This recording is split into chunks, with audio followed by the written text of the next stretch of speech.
नमस्कार दोस्तों। यह एनसीईआरटी की की कक्षा 6 की ज्योग्राफी की पाठ्य पुस्तक है। ठीक है ना।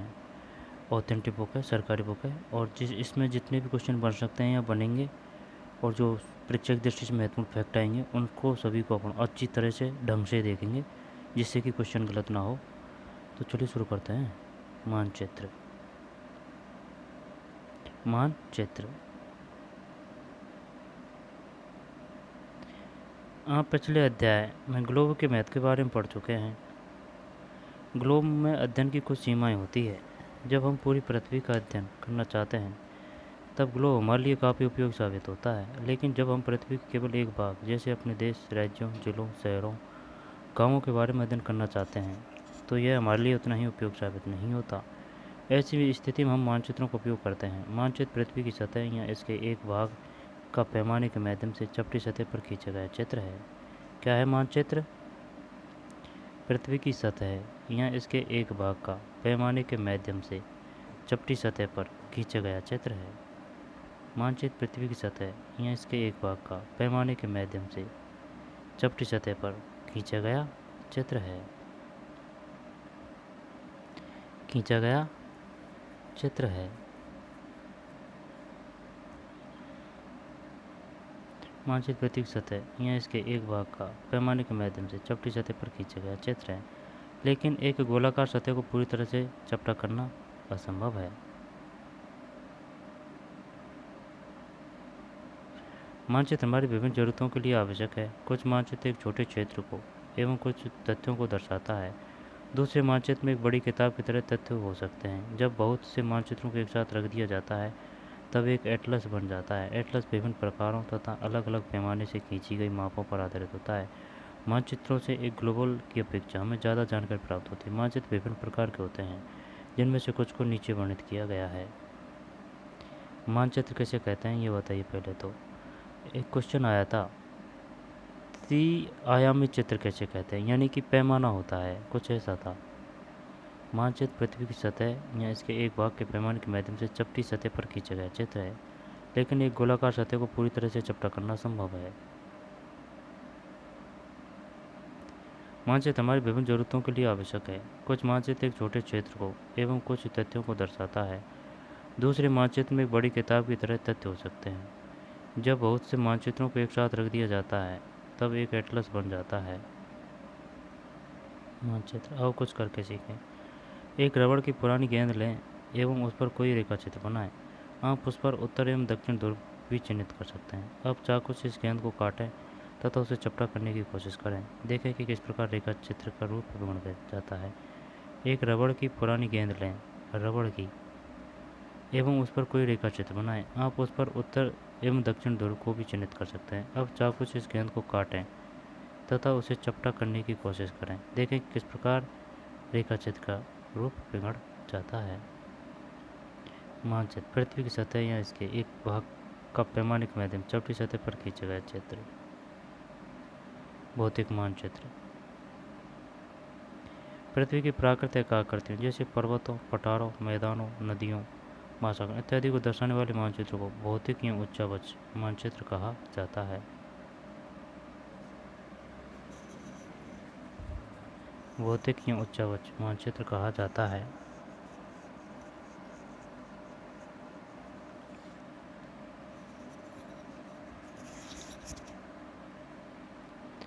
भौतिक या उच्चावच मानचित्र कहा जाता है।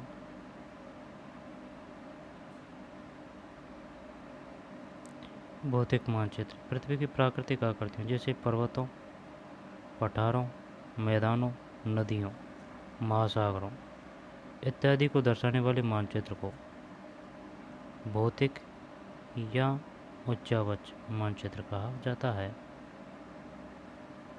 राजनीतिक मानचित्र राज्यों, नगरों, शहरों तथा गांवों और विश्व के विभिन्न देशों व राज्यों तथा उनकी सीमाओं को दर्शाने वाले मानचित्र को राजनीतिक मानचित्र कहा जाता है। राजनीतिक मानचित्र, भौतिक मानचित्र, नाम से ही पता चल रहा है, कोई दिक्कत नहीं है।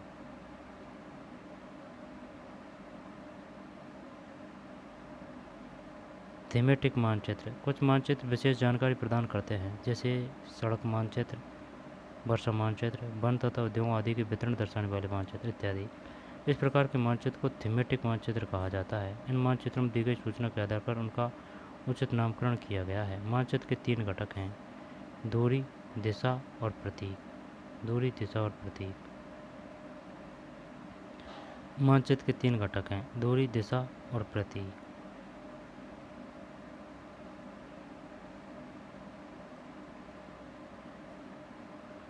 मानचित्र के 3 घटक हैं: दूरी, दिशा और प्रतीक।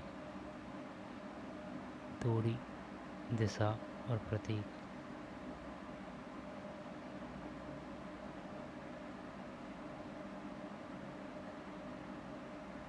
थीमेटिक मानचित्र कहा जाता है। कुछ मानचित्र विशेष जानकारी प्रदान करते हैं, जैसे सड़क मानचित्र, वर्षा मानचित्र, वन तथा उद्योग आदि के वितरण दर्शाने वाले मानचित्र।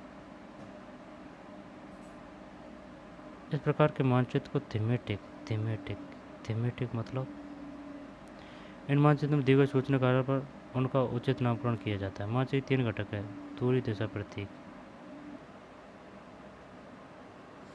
थीमेटिक मानचित्र किसे कहते हैं? कुछ मानचित्र विशेष जानकारी प्रदान करते हैं, जैसे कि सड़क मानचित्र, वर्षा मानचित्र, वन तथा उद्योगों आदि के वितरण दर्शाने वाले मानचित्र। इस प्रकार के मानचित्र को थीमेटिक मानचित्र कहा जाता है। इन मानचित्रों में दी गई सूचना के आधार पर इनका उचित नामकरण किया जाता है। मानचित्र के 3 घटक हैं। पूछ सकता है वो, क्या पूछेगा कि भाई ये बताइए मानचित्र के कितने घटक हैं? 1, 2, 3, 5। 3। निम्न में से कौन सा मानचित्र का घटक नहीं है? दूरी है, दिशा है, प्रतीक है। थीमेटिक।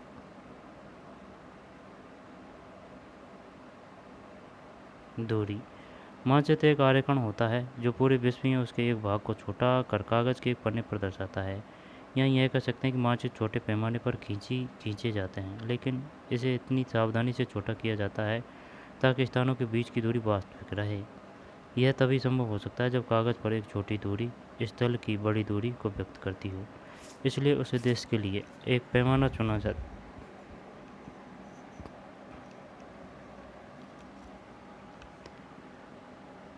इसलिए इस उद्देश्य के लिए एक पैमाना चुना जाता है। पैमाना स्थल पर वास्तविक दूरी तथा मानचित्र पर दिखाई गई दूरी के बीच का अनुपात होता है। पैमाना स्थल पर वास्तविक दूरी तथा मानचित्र पर दिखाई गई दूरी के बीच का अनुपात होता है। उदाहरण के लिए आपके विद्यालय में आपके घर के बीच की दूरी 10 किलोमीटर है, जिसे मानचित्र पर 2 सेंटीमीटर की दूरी से व्यक्त किया गया है। इसका अभिप्राय है कि मानचित्र 1 सेंटीमीटर स्थल के 5 किलोमीटर को दर्शाएगा।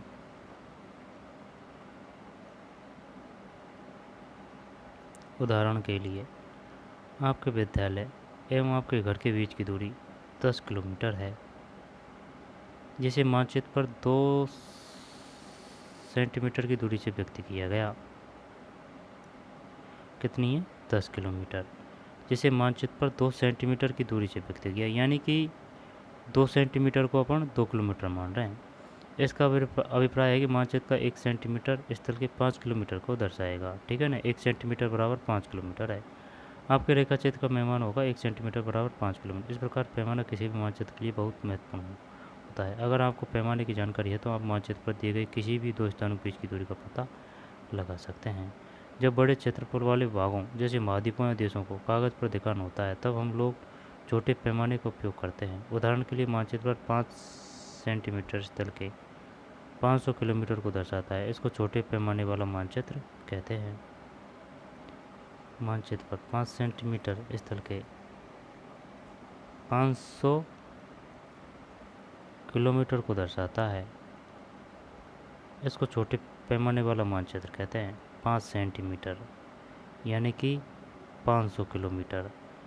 अब यहाँ क्या हो रहा है? 1 सेंटीमीटर बराबर 100 किलोमीटर हो रहा है, और वहाँ 1 सेंटीमीटर बराबर 5 किलोमीटर हो रहा था। छोटे पैमाने वाला मानचित्र क्या है? जब एक छोटे क्षेत्रफल वाले भाग जैसे आपके गांव या शहर को कागज़ पर दिखाना होता है, तब हम बड़े पैमाने का उपयोग करते हैं।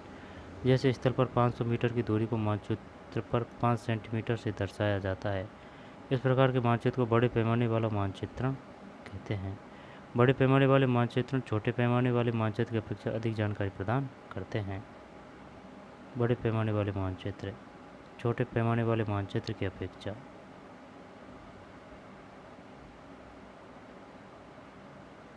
अधिक जानकारी प्रदान करते हैं।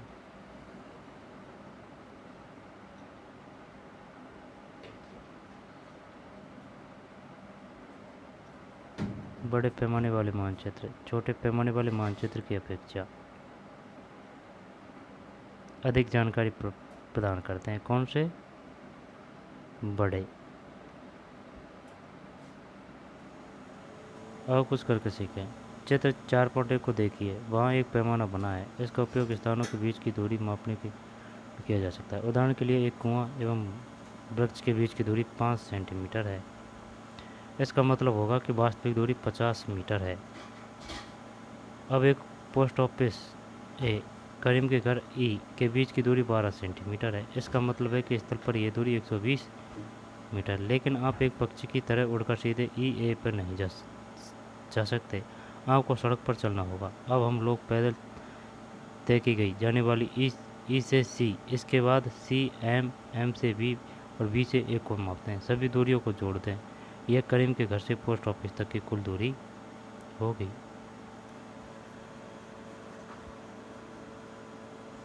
शॉर्टकट नहीं जा सकते हैं।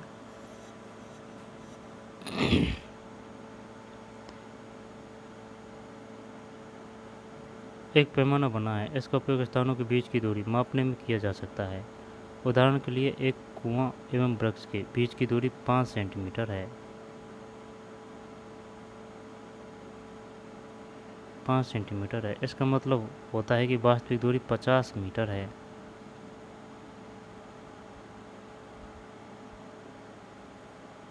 अब एक पोस्ट ऑफिस ए एवं करीम के घर ई के बीच की दूरी 12 सेंटीमीटर है। इसका मतलब कि स्थल पर यह दूरी 120 मीटर है। कोई दिक्कत नहीं है ना। अधिक जानकारी प्रदान करते हैं। ये क्या है? मीटर। 1 सेंटीमीटर बराबर 10 मीटर मान रहा है। 1 सेंटीमीटर बराबर 10 मीटर। विकास का घर, शीला का घर, करीम का घर, फलोद्यान, BMA सामुदायिक केंद्र, पेड़, खेल का मैदान, दुकान है। एक गांव का मानचित्र,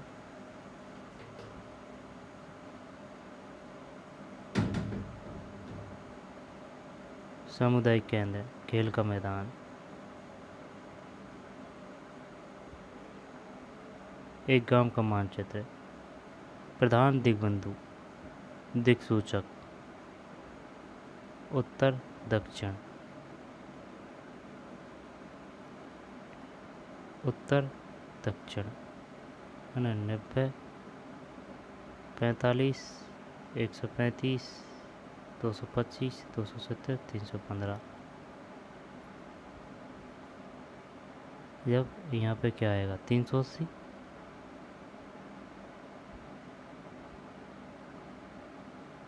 पता नहीं भाई, है ना। दिक्सूचक यंत्र है। और यह है प्रधान दिग्बंधु, यानी कि उत्तर दिशा ये है, उत्तर पूर्व दिशा ये है, पूर्वी दिशा ये है, फिर दक्षिण और पूर्व के बीच में है दक्षिण पूर्वी, दक्षिण पश्चिम के बीच में है दक्षिण पश्चिम, और पश्चिम और उत्तर के बीच में है उत्तर पश्चिम, उत्तर पश्चिम, उत्तर पश्चिम। ऐसे गुनते हैं इसको, जैसे कि उत्तर पश्चिम, उत्तर पूर्व,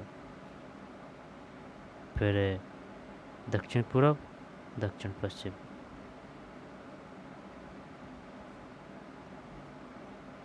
दिशा। अधिकतर मानचित्रों में ऊपर दाहिनी तरफ तीर का निशान बना होता है, जिसके ऊपर अक्षर U लिखा होता है। यह तीर का निशान उत्तर दिशा को दर्शाता है। इसे उत्तर रेखा कहा जाता है। जब आप उत्तर के बारे में जानते हैं, तब आप दूसरी दिशाओं जैसे पूर्व, पश्चिम तथा दक्षिण के बारे में पता लगा सकते हैं।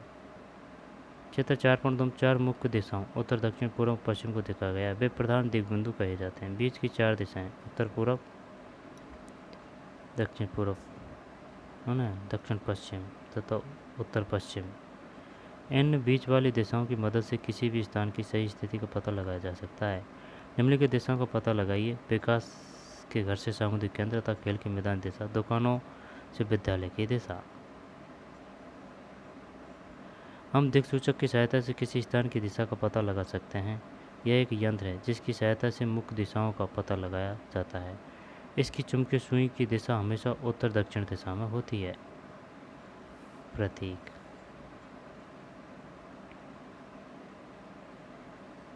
उत्तर दक्षिण, इसकी चुंबकीय सुई की दिशा हमेशा उत्तर दक्षिण दिशा में होती है। उत्तर दक्षिण दिशा में होती है।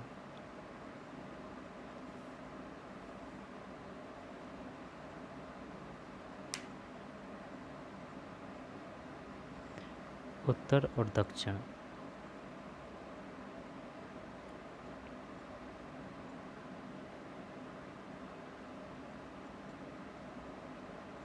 छोटे पैमाने वाला मानचित्र किसे कहते हैं? थीमेटिक मानचित्र क्या है? राजनीतिक भौतिक मानचित्र।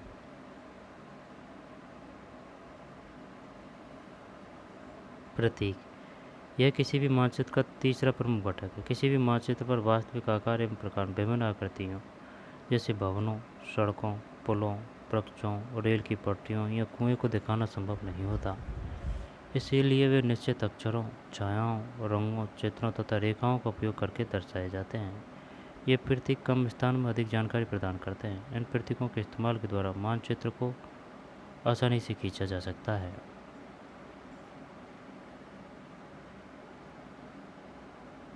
प्रतीक। यह किसी भी मानचित्र का तीसरा प्रमुख घटक है। किसी भी मानचित्र पर वास्तविक आकार एवं प्रकार में विभिन्न आकृतियों जैसे भवनों, सड़कों, पुलों, वृक्षों, रेल की पटरियों या कुएं को दिखाना संभव नहीं होता।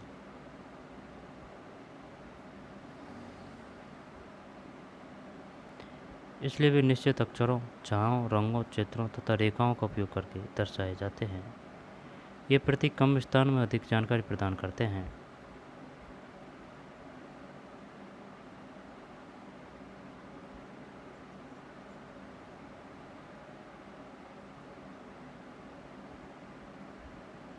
इसलिए वे निश्चित अक्षरों, छायाओं, रंगों, चित्रों तथा रेखाओं का उपयोग करके दर्शाए जाते हैं। ये प्रतीक कम स्थान में अधिक जानकारी प्रदान करते हैं। इन प्रतीकों के इस्तेमाल के द्वारा मानचित्र को आसानी से खींचा जा सकता है तथा इनका अध्ययन करना आसान होता है। अगर आप एक क्षेत्र की भाषा को नहीं जानते हैं तथा आप किसी से देशों के बारे में नहीं पूछ सकते, तब आप इन चिन्हों की सहायता से दोबारा देख लें। प्रतीक क्या है? यह किसी भी मानचित्र का तीसरा प्रमुख घटक है। किसी भी मानचित्र पर वास्तविक आकार एवं प्रकार में विभिन्न आकृतियों जैसे भवनों, सड़कों, पुलों, वृक्षों, रेल की पटरियों या कुएं को दिखाना संभव नहीं होता। इसलिए वे निश्चित अक्षरों, छायाओं, रंगों, चित्रों तथा रेखाओं का उपयोग करके दर्शाए जाते हैं। ये प्रतीक कम स्थान में अधिक जानकारी प्रदान करते हैं। इन प्रतीकों के इस्तेमाल के द्वारा मानचित्र को आसानी से खींचा जा सकता है तथा इनका अध्ययन करना आसान होता है। अगर आप एक क्षेत्र की भाषा को नहीं जानते हैं तथा आप किसी से देशों के बारे में नहीं पूछ सकते, तब आप इन चिन्हों की सहायता के द्वारा मानचित्र से जानकारी प्राप्त कर सकते हैं। मानचित्रों की एक विश्वव्यापी भाषा होती है, विश्वव्यापी, जिसे सभी आसानी से समझ सकते हैं। इन प्रतीकों के उपयोग के संबंध में एक अंतर्राष्ट्रीय सहमति है। ये रूट, रेलवे लाइन, बड़ी लाइन का ये चिन्ह है, मीटर लाइन का ये चिन्ह है और रेलवे स्टेशन RS। फिर है पक्की सड़क, कच्ची सड़क,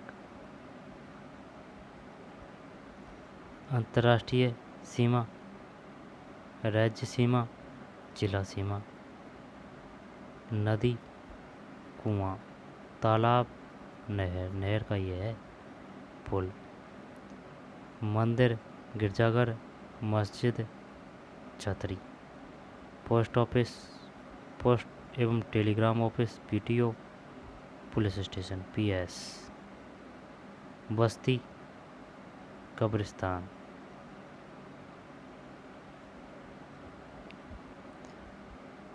पेड़ घास, ठीक, पेड़ घास। बस्ती कब्रिस्तान। पोस्ट ऑफिस, पोस्ट एवं telegram office, police station.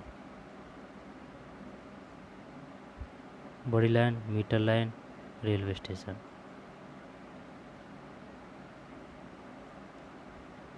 Sundarpur गांव और इसके आसपास का क्षेत्र।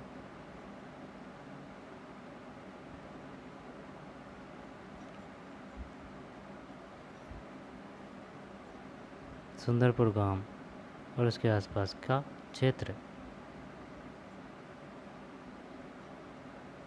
विद्यालय, नदी,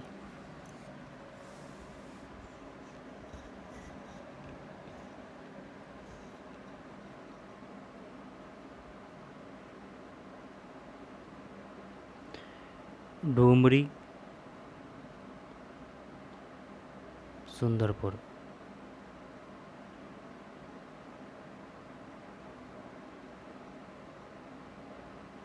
RS, बसंतपुर।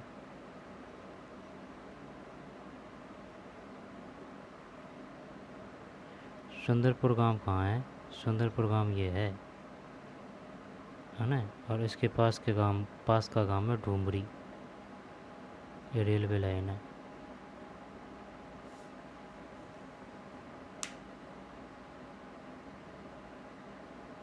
Railway station.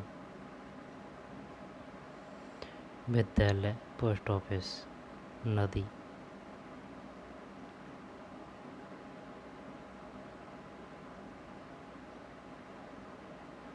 प्रतीक कहे जाते हैं, रोड प्रतीक कहे जाते हैं। कुछ रोड प्रतीक चिन्ह 4.3 में दर्शाए गए। विभिन्न रंगों का उपयोग भी इसी उद्देश्य से किया जाता है।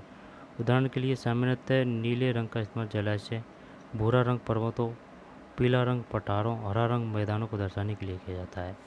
जब नीला जलाशयों, भूरा रंग पर्वतों, भूरा रंग पर्वतों, भूरा रंग पर्वतों, भूरा रंग पर्वतों,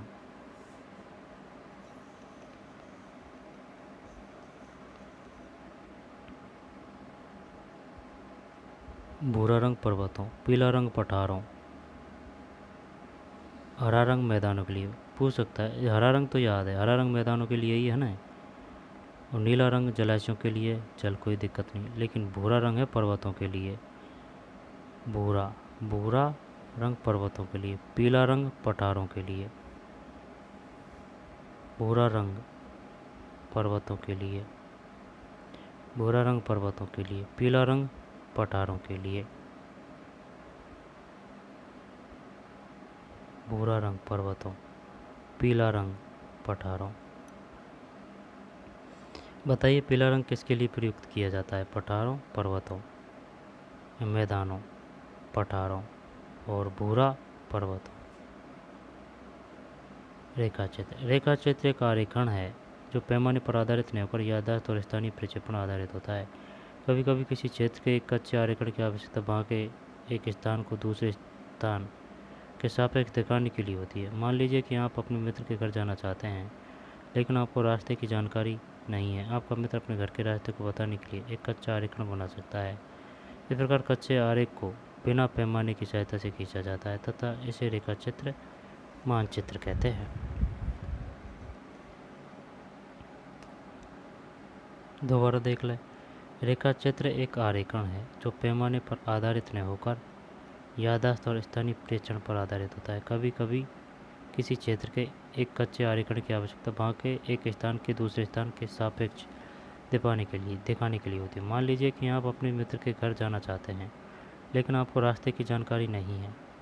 आपका मित्र अपने घर के रास्ते को बताने के लिए एक कच्चा आरेखण बना सकता है। इस प्रकार कच्चे आरेख को बिना पैमाने की सहायता से खींचा जाता है तथा इसे रेखा चित्र, मानचित्र कहते हैं। खाका। एक छोटे क्षेत्र का बड़े पैमाने पर खींचा गया रेखा चित्र खाका कहा जाता है। एक बड़े पैमाने वाले मानचित्र से हमें बहुत सी जानकारी प्राप्त होती है, लेकिन कुछ ऐसी चीज़ें होती है जिन्हें हम कभी कभी जानना चाहते हैं, जैसे किसी कमरे की लंबाई एवं चौड़ाई, जिसे मानचित्र में नहीं दिखाया जा सकता। उस समय हमें लोग बड़े पैमाने वाला एक रेखाचित्र खींच सकते हैं, जिसे काका कहा जाता है। काका किसे कहते हैं? एक छोटे क्षेत्र का बड़े पैमाने पर खींचा गया रेखाचित्र काका कहा जाता है।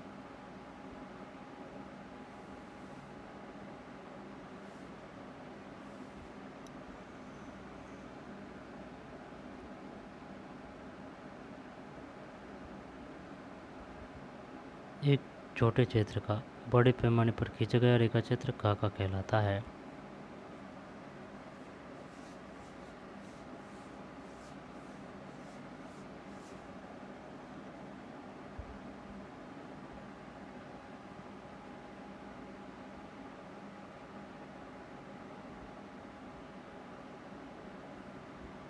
एक छोटे क्षेत्र का बड़े पैमाने पर खींचा गया रेखाचित्र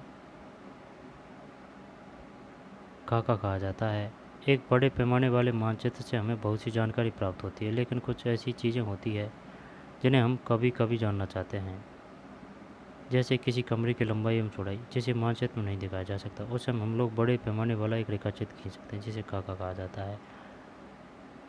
स्कूल भवन एनसीईआरटी वेब पोर्टल देखें। इस पोर्टल पर उपलब्ध सेटेलाइट चित्रों को अपने आस पड़ोस मानचित्र ऑनलाइन बनाएं। काका क्या है? रेखाचित्र 4.4 को देखें एवं पता लगाएं कि नदी किस दिशा में बह रही है। डूमरी गांव के पास में किस प्रकार की सड़क गुजरती है।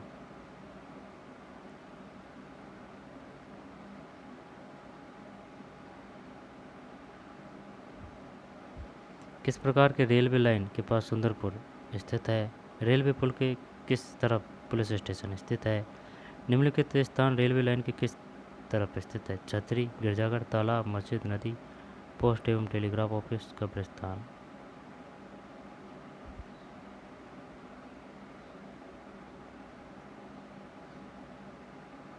बड़ी लाइन है, ये मीटर लाइन है, ये रेलवे स्टेशन है। बड़ी लाइन और रेलवे स्टेशन, बड़ी लाइन और रेलवे स्टेशन।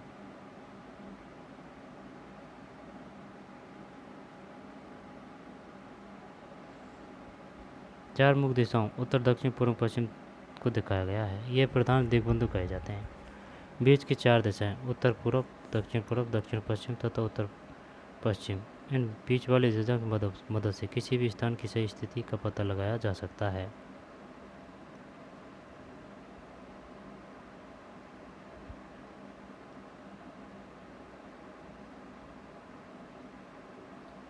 छोटे पैमाने वाला मानचित्र कहते हैं।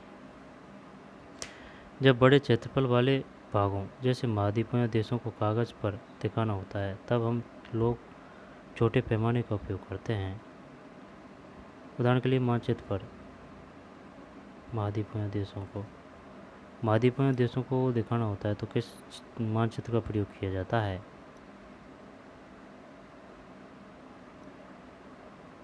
पाँच सेमी स्थल के लिए 500 किलोमीटर।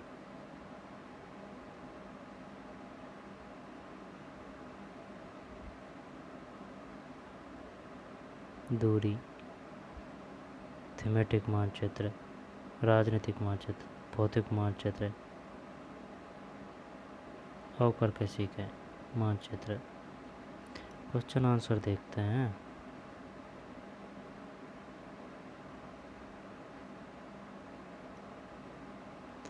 मानचित्र के तीन घटक कौन कौन से हैं। मानचित्र के तीन घटक कौन कौन से हैं। प्रधान दिग्बिंदु कौन कौन से हैं। मानचित्र के तीन घटक कौन कौन से हैं। आ गया ना वो, तीन घटक कौन कौन से हैं।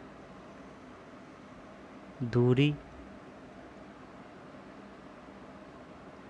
मानचित्र के तीन घटक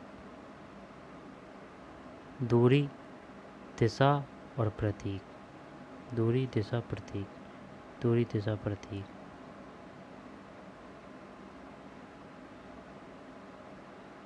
दूरी, दिशा और प्रतीक।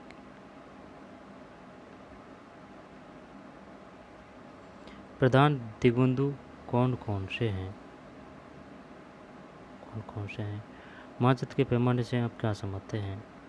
ग्लोबल की अपेक्षा मानचित्र अधिक सहायक होते हैं, क्यों?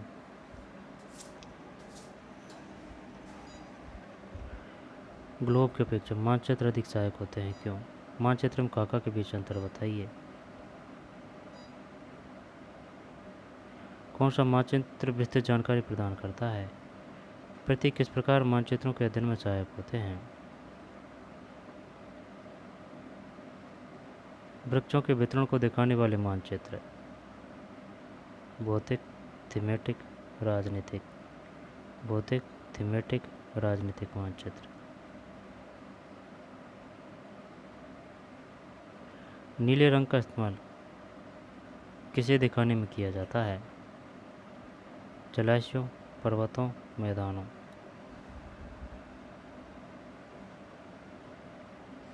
जलाशय है।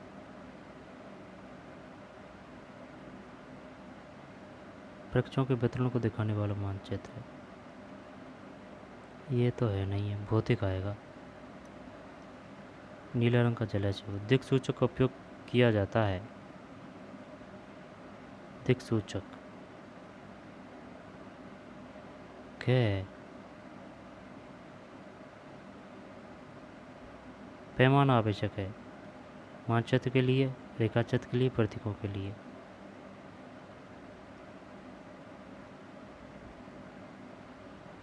रेखाचित्र तो है नहीं है,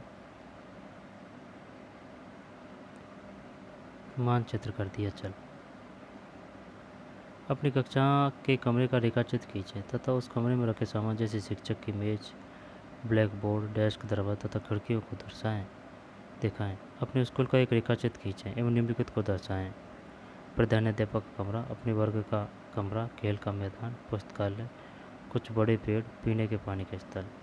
एक मनोरंजन पार्क का रेखाचित्र खींचें जहां आप बहुत से मनोरंजन क्रियाकलापों को कर सकते हैं। उदाहरण के लिए झूला, स्लाइड, झूमा झूमी, चक्र, नौका विहार, तैरना, हास्यजनक दर्पण में देखना आदि। अपने मन के अनुसार दूसरी चीज़ें।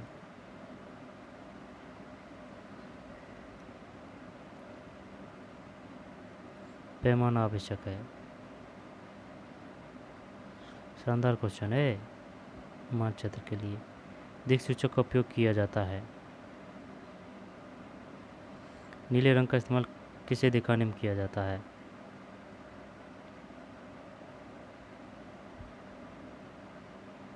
वृक्षों के वितरण को दिखाने वाले मानचित्र हैं।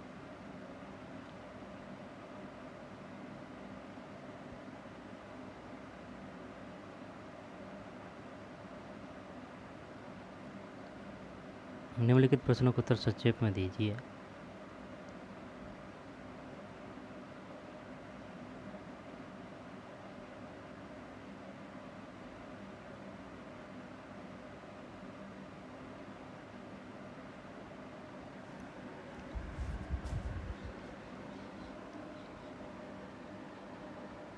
खाका।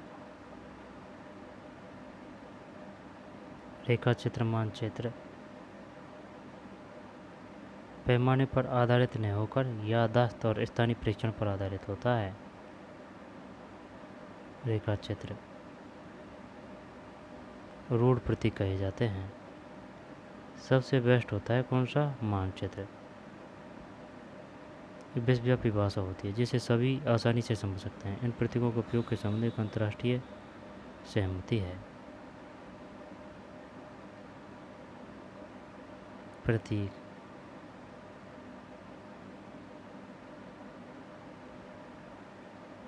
प्रधान दिग्बंधु कहे जाते हैं। बीच की चार दिशाएं उत्तर पूर्व, है ना, दक्षिण पूर्व, दक्षिण पश्चिमी एवं उत्तर पश्चिमी।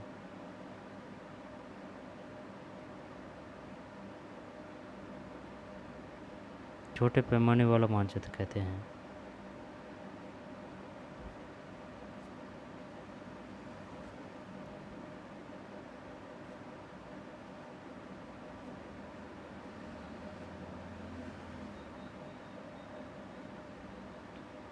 दूरी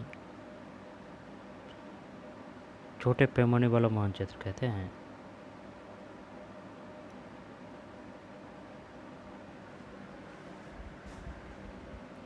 जब एक छोटे क्षेत्रफल वाले भाग जैसे आपके गांव या शहर को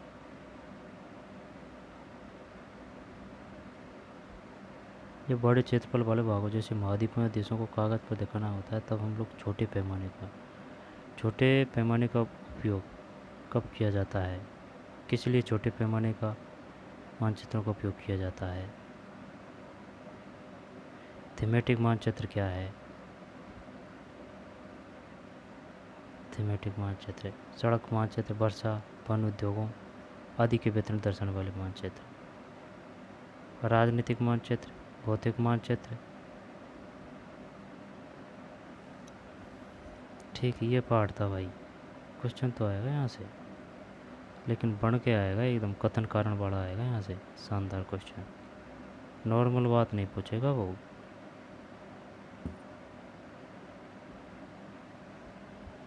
बताइए काका से संबंधित निम्न में कौन से कथन सत्य हैं? एक बड़े पैमाने वाले मानचित्र से हमें बहुत सी जानकारी प्राप्त होती है। खाका रेखा चित्र, इस प्रकार कच्चे आरेख को बिना पैमाने की सहायता से खींचा जाता है, इसे रेखा चित्र मानचित्र कहते हैं। रूढ़ चिन्ह होते हैं किसमें? मानचित्र में। मानचित्र से जानकारी प्राप्त करते हैं। मानचित्रों की एक विश्वव्यापी भाषा होती है। किसी भी मानचित्र पर वास्तविक आकार एक प्रकार के विभिन्न आकृतियों जैसे भवनों, सड़कों, पुलों, वृक्षों की रेल पट्टियों या कुएं को दिखाना संभव नहीं होता, इसलिए वे निश्चित अक्षरों, छायाओं, रंगों, चित्रों तथा रेखाओं का उपयोग करके दर्शाए जाते हैं।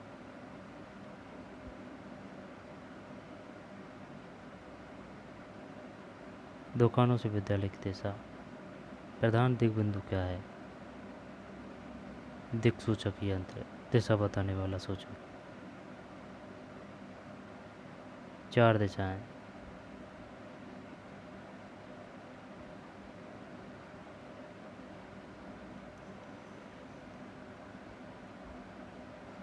महाद्वीपों या देशों को कागज़ पर दिखाना होता है, तब हम लोग छोटे पैमाने का उपयोग करते हैं। थीमेटिक मानचित्र।